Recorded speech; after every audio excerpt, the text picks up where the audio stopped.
माइंडस्टिक्स foundation trust सादर करत आहे. नमस्कार. आज आपण एका खूपच इंटरेस्टिंग प्रवासाला निघणार आहोत.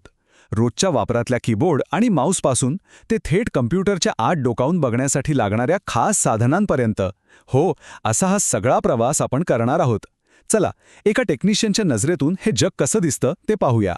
कधी विचार केलाय कीबोर्ड, माऊस, वेबकॅम या सगळ्यामध्ये एक गोष्ट कॉमन काय आहे? बरं, ही सगळी उपकरणं म्हणजे आपल्या आणि मशीनमधल्या संवादाचं एक माध्यम आहेत, नाही का? पण याच्या पलीकडेही एक जग आहे. ते कसं आहे? चला, तेच आज आपण शोधणार आहोत. आज आपण काय काय बघणार आहोत त्याची ही एक छोटीशी झलक. सगळ्यात आधी कम्प्युटरची ज्ञानेंद्रिय, मग टेक्निशियनची साधनपेटी, त्यानंतर एक महत्त्वाचा नियम, नुकसान करू नका. मग बघूया हाताळणीची साधने आणि शेवटी स्वच्छता आणि कार्यक्षमता. चला तर मग आपल्या पहिल्या टप्प्यापासून सुरुवात करूया. कॉम्प्युटरची ज्ञानेंद्रिये म्हणजे काय? तर ही ती उपकरणं आहेत जी आपल्या सगळ्या सूचना आणि डेटा कॉम्प्युटरच्या मेंदूपर्यंत पोहोचवतात. आणि सुरुवात करूया आपल्या दोन सगळ्यात जवळच्या मित्रांपासून, कीबोर्ड आणि माऊस. खरं तर कीबोर्ड आपल्याला शब्द आणि कमांडची ताकद देतो, तर माऊस आपल्याला स्क्रीनवर एकदम अचूक नियंत्रण देतो. यांच्याशिवाय कम्प्युटर वापरण्याची कल्पना तरी करू शकतो का आपण?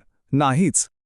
आता बघूया अशी काही उपकरणं जी खरं तर भौतिक जगाला डिजिटल जगात आणतात. जसं की स्कॅनर, जो आपले महत्त्वाचे कागद आणि फोटो डिजिटल बनवतो, आणि बारकोड रीडर तर आपण दुकानांमध्ये बघतोच, जो उत्पादनांवरचे कोड वाचून क्षणात सगळी माहिती देतो. बरं, काही उपकरणं ही अगदी खास कामांसाठी बनवलेली असतात. उदाहरणार्थ जॉयस्टिक, जे गेमिंगच्या दुनियेत आपल्याला पूर्ण कंट्रोल देतं. आणि दुसरं आहे ट्रॅकबॉल, जो माऊसला एक चांगला आणि आरामदायी पर्याय आहे. विशेषतः जिथे जागा कमी असते तिथे तो खूप छान काम करतो.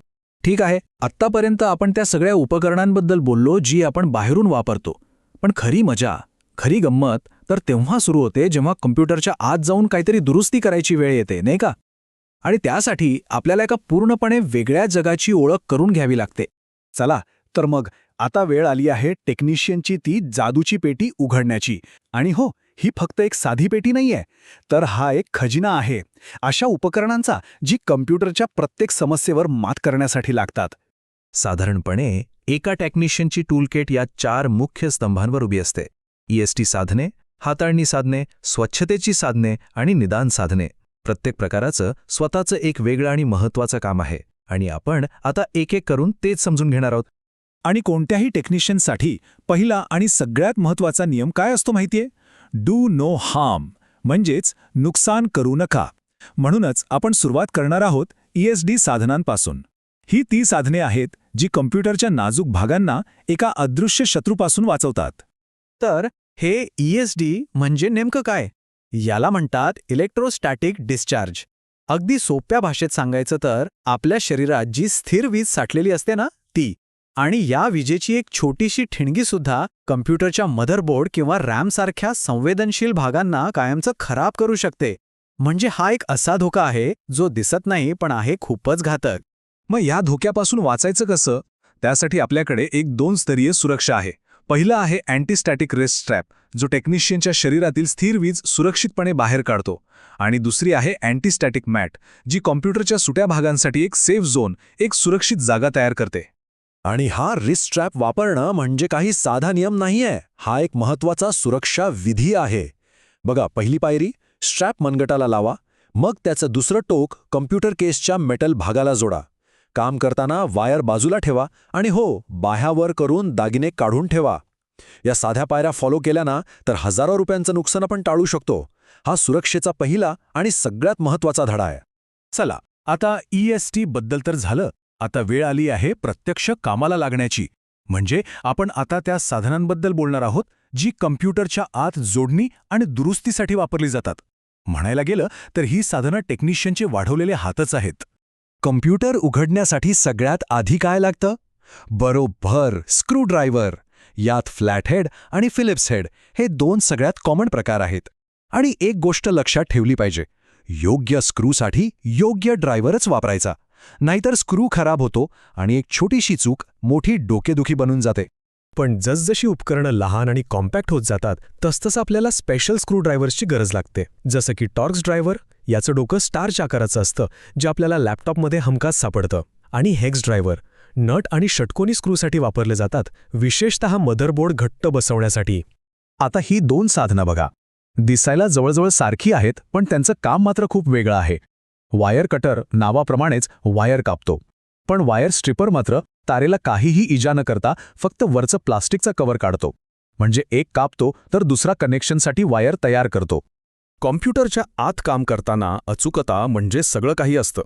तिथे ट्विझर कामाला येतात, लहान स्क्रू किंवा जम्पर अगदी हळुवारपणे उचलण्यासाठी. आणि निडल नोज प्लायर ते लहान भाग घट्ट पण तितक्याच नाजूकपणे पकडून ठेवण्यासाठी वापरले जातात. आणि आता भेटूया एका खऱ्या लाईफ सेव्हरला. कधी असं झालंय का की कम्प्युटरच्या आत एखाद्या अरुंद जागेत स्क्रू पडला आणि हातच पोचत नाहीये? तेव्हा हा पार्ट रिट्रीव्हर कामाला येतो. एखाद्या जादूच्या कांडीसारखा तो त्या स्क्रूला उचलून बाहेर काढतो आणि आपली खूप मोठी डोकेदुखी वाचवतो. ठीक आहे, तर आता आपण आपल्या शेवटच्या पण तितक्याच महत्त्वाच्या भागाकडे वळूया. स्वच्छता आणि निदान. ही साधनं दुरुस्तीपेक्षा जास्त कम्प्युटरची देखभाल करण्यासाठी आणि भविष्यातल्या समस्या शोधून काढण्यासाठी वापरली जातात, जेणेकरून आपला कम्प्युटर नेहमीच टॉप कंडिशनमध्ये राहील. तुम्हाला माहिती आहे, कम्प्युटरच्या परफॉर्मन्सचा सगळ्यात मोठा शत्रू कोण आहे? धूळ. हो, धुळीमुळे कम्प्युटर गरम होतो आणि त्याचा स्पीड कमी होतो. आणि या धुळीच्या शत्रूशी लढण्यासाठी आपल्याकडे 2 शस्त्र आहेत, एक मऊ कापड आणि कॉम्प्रेस्ड एअर, जे आतल्या कोपऱ्यांमधली धूळ बाहेर काढतं. आणि हे शेवटचं साधन, हे तर जणू टेक्निशियनचं एक सुपर पॉवरच आहे. याला म्हणतात डिजिटल मल्टीमीटर.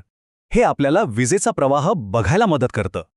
म्हणजे पॉवर सप्लायमध्ये प्रॉब्लेम आहे की बॅटरीमध्ये की सर्किटमध्ये, नेमकी समस्या कुठे आहे हे याच्यामुळे अगदी अचूकपणे कळतं. तर ही होती एका टेक्निशियनच्या टूलकिटची एक सफर. आता ही सगळी साधनं बघितल्यावर असं कोणतं एक साधन आहे ज्याबद्दल ऐकून आपल्याला आश्चर्य वाटलं? म्हणजे असं वाटलं की अरे, याची गरज कम्प्युटर दुरुस्तीसाठी लागते हे तर कधी डोक्यातच आलं नाही. यावर जरा विचार करून बघा.